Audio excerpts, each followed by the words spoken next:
Hello and welcome to the UCI E-Mountain Bike World Cup for round number 6. We're on the Costa Brava in Girona in Spain at the Sea Otter Festival for the 3rd year in a row. There's the weather conditions. It's nice today, 22 degrees, and the riders are getting ready for a big weekend of racing. Let's take a look then at race number 1. We're going to go in an anti-clockwise direction, 2.7 kilometers each lap. Hello, I'm Anna Spielmann. I am here for racing the West Series this weekend for high bike. We are now in Girona and I will take you on the track now. Anna Spielmann is going to take us round the track. She's had 3 podiums in WES. So we are here at the start of the track. Starts first part, feels like cyclocross riding. This is the longest climb on the track, so we try to go full gas. And soon we enter the downhill section. So here we have the first downhill of the day, massive one.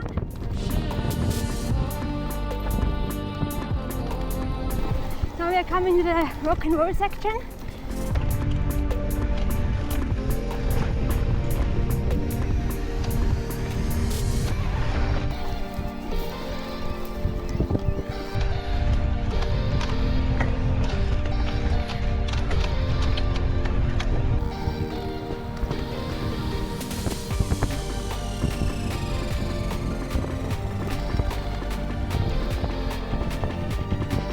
Finish area.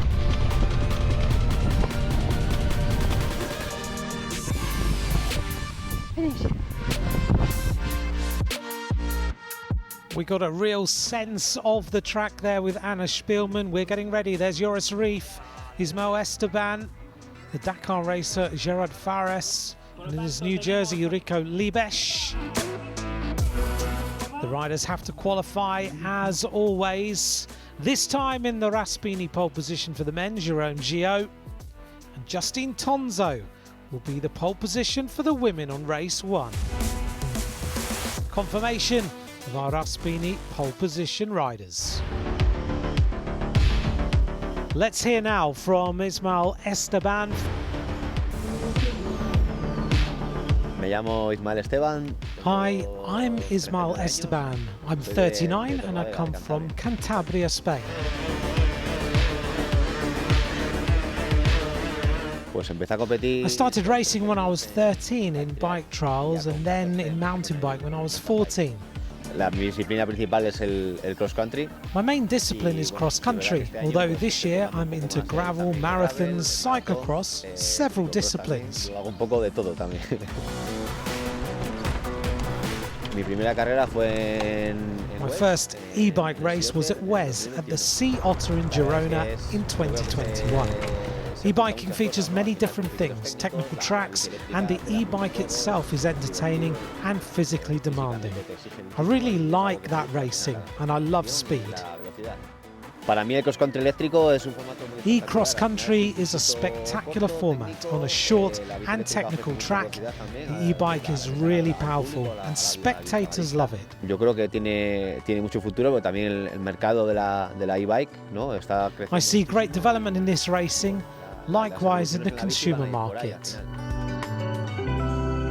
Un saludo a todos. Bye everyone.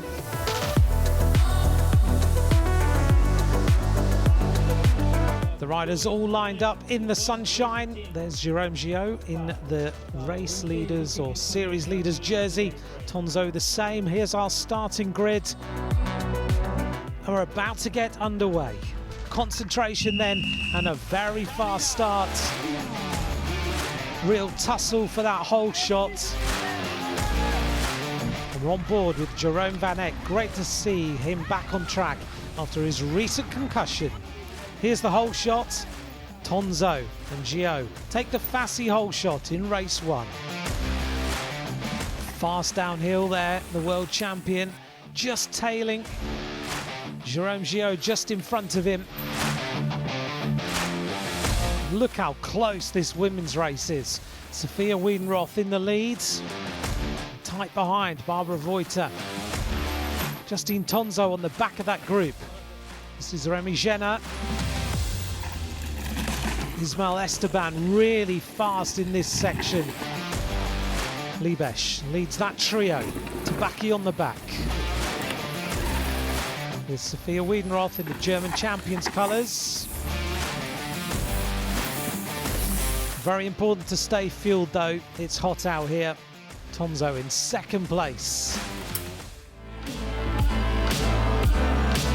Jérôme Gillot wins at race 1 ahead of a very tired world champion, exhausted Joris Rief. Third place to Mirko Tabaki. Let's take a look at the result of the men's race. Gillot top of the leaderboards. And in the women's race, it's Sophia Wiedenroth. She crosses the line first on a great rich vein of form. Here's the sprint for second place. It's Tonzo. She finishes ahead of Barbara Voiter.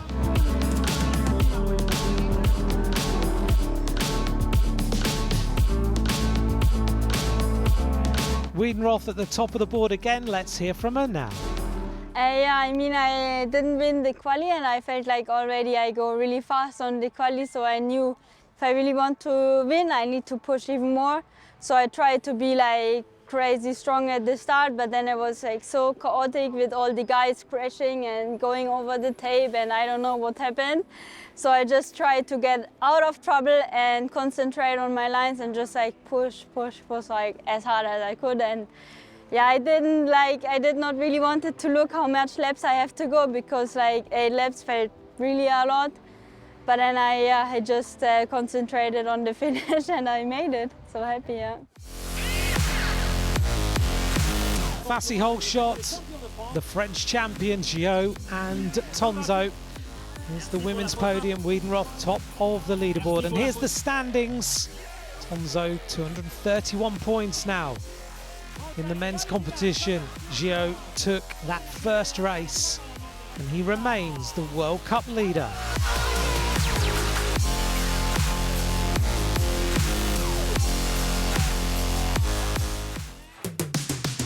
Let's take a look at the track of race 2. We're going to go clockwise this time, 8 laps of 2.7 kilometers. Time for qualification. It's a really good track this time, technical but fast. Raspini pole position, Barbara Voiter, and alongside her Marco Tabaki. First podium finishes for them. Let's hear now from the team manager of Team Challenge 1 by Uno, Karim Amour, all about their new e-bike. Hello, my name is Karim Amour. I'm the team manager of Challenge 1 Uno, and I'm also a couple of times a pro rider. I would like to introduce the new Uno e-bike. It's a Uno Meet. It's a super sloping frame, and all the mass it's very low. And you have inside the battery is a 7,050 watt, and it's a 160 millimeters on the back and 180 in the front with a new fork from DVO. And the frame is a fully carbon frame, and the brand is from Spain, Barcelona. So it's good to represent the European brand. And you have a very specific linkage and ratio here. And the bike is very sensible on the little bumps, and also is very progressive. So when you jump and you can go over the landing, it's not a problem to go on the flat. Mostly all the guys here helped by Bosch, and the engine is the last generation, is the race mode. So we have a different mode. You have off, tour, E-MTB, turbo, and race. You know, on the e-bike we have the bike it's heavier than the standard, and so we are faster, and we need to have better brake. And normally in XA standard bike, it's between 160 and 180 millimeters. But on the e-bike, we have a 203 millimeters. So it's a super oversized brake. The weight is mostly one of the latest on the market. We have just under the 21 kilos. And this bike wins this year the Best Design Awards.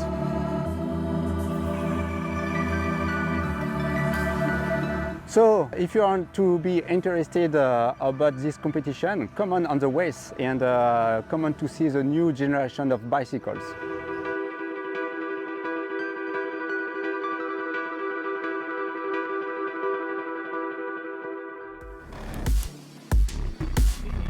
So on the front row of the grid, Tabaki. There is Barbara Voita, very pleased to get that pole position. Confirmation of our starting grids. Race 2 underway. Look how fast as they power their way off that start line and through the hole shot. Oh, it's really close through there. Let's take a look at the Fassi hole shot. Wiedenroth takes her this time. Libesch takes the men's. We're on board with the Italian Mirko Tabaki, hunting down the world champion. This is Gio and the Reef. Tabaki is getting a little bit closer. There is Libesch. Tabaki, oh, a little mistake by Joris Reef, and Tabaki squeezes through. Magneti Morelli Checkstar Power Lap, it's Tabaki. Look how close this women's race is. Barbara Voita in the lead, she's on great form. Oh no, a problem for Tabaki. Well, I had some technical issues. Sadly, I'll be home with a DNF. First place then for Gio. He's now regained that position.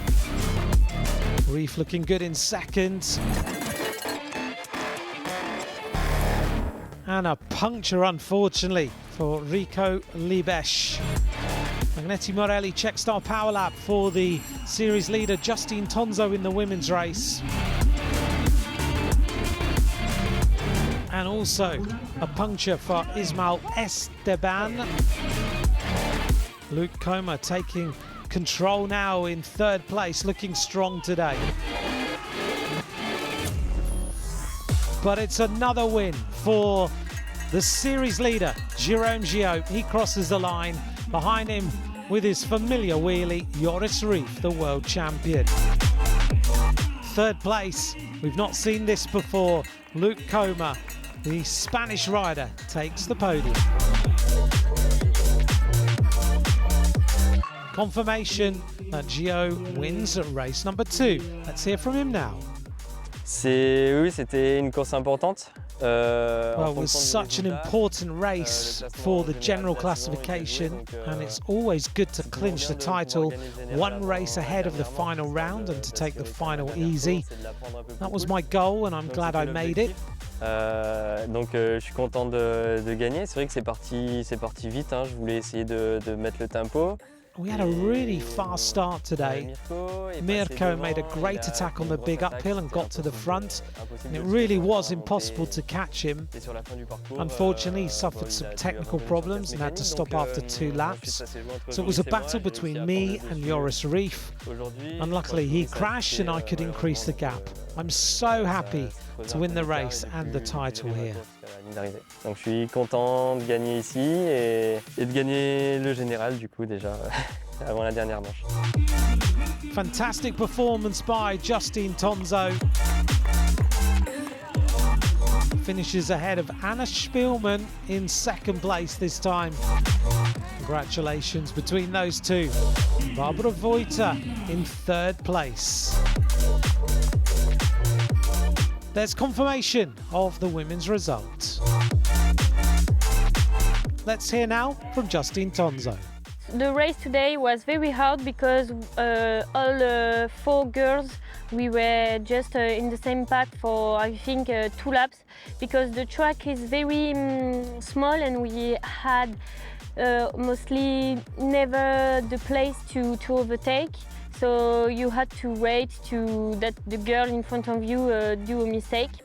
And when it happened, when I passed the first, the third, the second and the first, I just then push. I wanted to do just 0 mistake and push till the end. And today I was in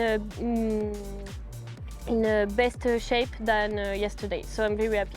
A very happy Justine Tonzo. Here's our Fassi hole shot. Rico Liebesch and Sofia Wiedenroth. Magneti Morelli checks now power lap. Tonzo and a first for Mirko Tabaki. There's Tonzo, the French champion, on top of the leaderboard this time. There's our World Cup standings. Tonzo ahead of Wiedenroth. Gio, he's clinched the title.